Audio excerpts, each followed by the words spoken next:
G'day Spurs fans, Paul the Hotspur hippie here, the only psychedelic soccer show on the internet.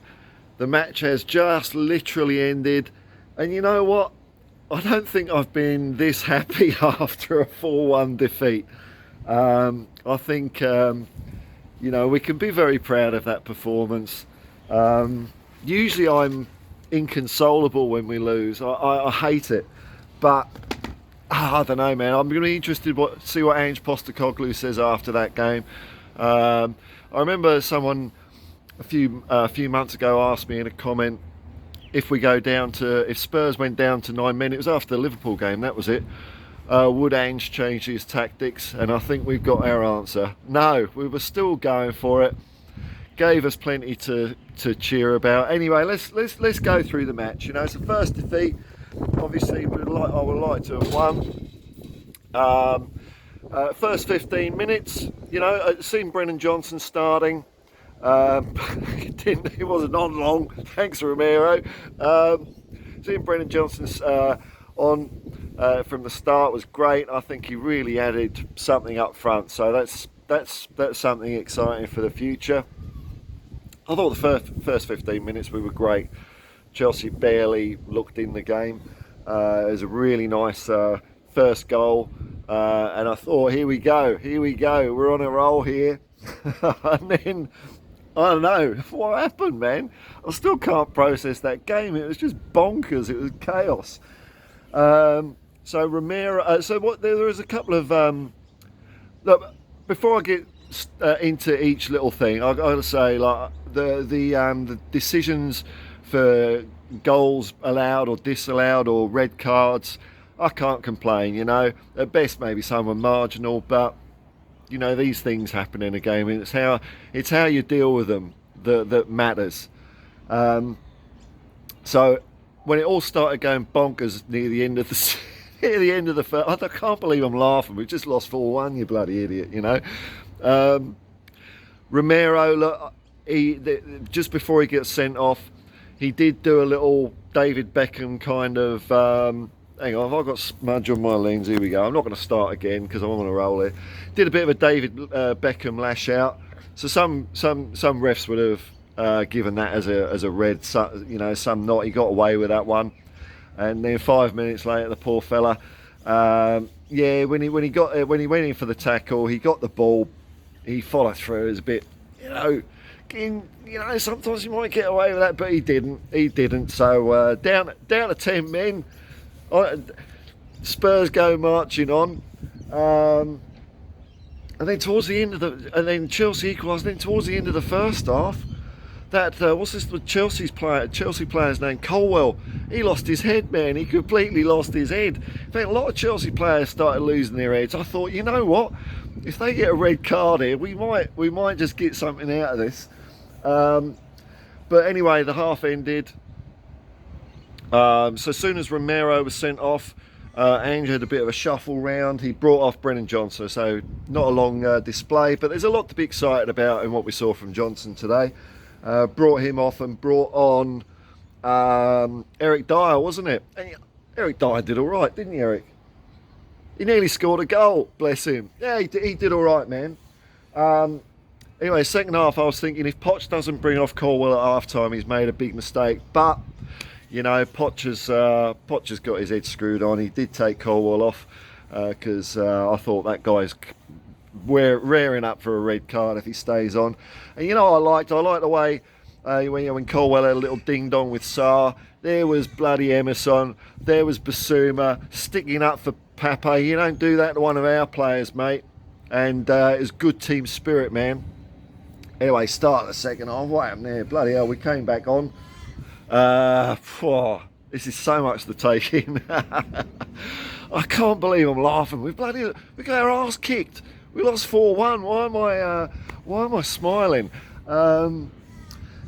So we went down to 10. But we were still playing the way we play, But then it was when Udogie got sent off. Yeah, well, we were climbing uphill then, weren't we? Udogie, I think, a bit unlucky for his 2 yellows for each of those 2 challenges, but not totally out of the world, you know. So down to 9 men. Um, Who else? Oh no, Maddison was brought off in the first half as well. And I thought, yeah, that was it when Ange did the reshuffle. I thought that was a smart move by Ange, making a couple of changes, doing the Maddison switch early, because he probably knew that he was going to have to change Maddison in later on in the game anyway, and he probably wanted to keep his third slot of substitutions a bit free, you know, to see how the second half game was going. If he knew Maddison was going anyway, you might as well just get it over and done with, adapt to that, and then see what options you've got for your third slot of substitution in the second half. So look, overall, I think Ange did what he could, man. What's a guy to do? But anyway, so we went down to 9. There's a little period there where Chelsea were finding lots of space, man, but they still didn't look fantastic. And there were moments where we were up them. We had a couple of chances. Especially from the set pieces. We looked really good from there. Nice flick on Bentancur, but unfortunately Dyer was offside for that one. There was another chance for Son. Didn't quite get it in. And then when Chelsea, you know, at 72 minutes, I remember, because I looked at the clock, because I thought, you know what, I think we're actually getting Chelsea a bit rattled here. I couldn't believe it. But then 2 minutes later, they go 2-1 up. Game wasn't even over at that point, though. That's when we had a couple of chances. I've got to say, man,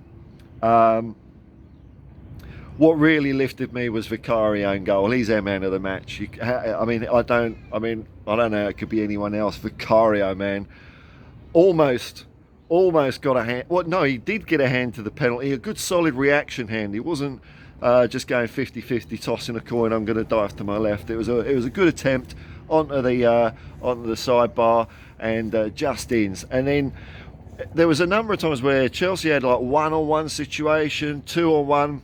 Vicario was up to it, man. He was absolutely sensational. So, you know, you can't win anything if your keeper isn't up to it. And no shadow of a doubt after that performance, man, Vicario is the best goalkeeper in the Premier League. I've not seen any keeper perform like that for so long, man. So, you know, there were periods of play, even with 9 men. We were still playing high up the pitch. Because, I mean, like, what are you going to do? Park the bus? You know, if you're going to lose boringly, you might as well lose with a bit of flair. And also, I hope the players come off the pitch feeling good, because, you know, I think we still played really, really well given the circumstances. And if that's what it takes for Tottenham Hotspur, by far the greatest football team in the world has ever seen, if it takes that, all that complete chaos for us to lose, okay, I can wear that. Then Chelsea went 3-1 and 4-1, but I heard the crowd singing a lot in the second half, you know, and that was good to see. So just as the players' heads didn't go down, the fans' heads didn't go down. They thought we were still in it, and the players still gave us a lot to smile about. It was a valiant performance. Now, look, we are going to have some headaches for the next game or two. There's no doubt about it. Romero and Udogie are both going to be missing when we play Wolves. Van der Ven's a worry. Pulled up sort of mid-stride with a hamstring, so you know that could be pretty bad. You know we don't know how long he's going to be. But you know, Eric Dyer came on. He didn't completely screw it up and nearly scored a goal. So. Hey, you know, as I say, I don't know why I'm in such a good mood. I still ended up enjoying the game. I enjoyed what we did. I've had losses at 1-0 and been totally annoyed, but 4-1, what can you do? It was a comedy game, wasn't it? As for the ill discipline of Romero, you know, I don't know, man. I think. If he does what he does for the first 10 games and then you get a game like that, I can wear it, man. You know, I can't. I just can't be too hard on him. I really can't. Udogie, I think, was a little unlucky with a red card. But like I say, you get decisions sometimes and you don't get decisions. The game's 90 minutes long. It's how you react to it. And boy, I thought we responded to a horrible, horrible situation. We ended the game there, I think, with only 4 outfield players that started the game. Oh, dude. Look, it's how you react to adversity. And okay, it's our first defeat of the year. We're still second in the table. It's Ange's first home defeat since November 2020. But I think we responded well enough under in that situation. It still gives me hope, man. It could have gone so much worse. And I don't think we'll see what Ange says about the decisions. I don't think he's going to get into it. He's not going to ask for a replay or anything like that. Not like Klopp. We were our own undoing. Let's face it. That's what happens when you get a bit hot under the collar and a bit loosey goosey. You lose players off the pitch, and but instead of us losing our heads even more. It was really Chelsea that was starting to look frayed, and they were starting to fluff up chances. I was hoping, man. I was hoping until, even when Chelsea went 2-1 up, I still thought, we might get one back here, and that would be amazing. 3-1, you're up against it because it was late in the game, and Chelsea just found pockets of space. So, okay, we lost. It took a lot for us to lose. I'm still quite happy because we showed spirit. We stuck up for each other, and we showed that I think the players believe in Ange because they kept on playing the same way, and that's the only way you're going to dig a result out in a game like that. If you're sitting back, you're just going to get peppered and you're going to get done anyway. We gave ourselves a chance. Vicario, man of the match, absolutely superb. Bloody hell, man. We'll see what happens next game. We're going to be a few players short. I would have liked to have won. I don't feel like I've lost somehow. It's weird. I think we were great. Great performance. Fans were great. Onwards and upwards, man. Onwards and upwards.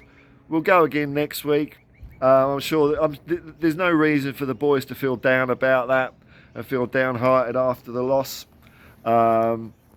It was as good as you can get in that situation. So there you go, there you have it. I'll go and watch Ange now and a few other reports. I'm sure there's a few people out there pissed off that we lost, but hey, that's life, man. Peace and love, man. Peace and love. Come on, you Spurs.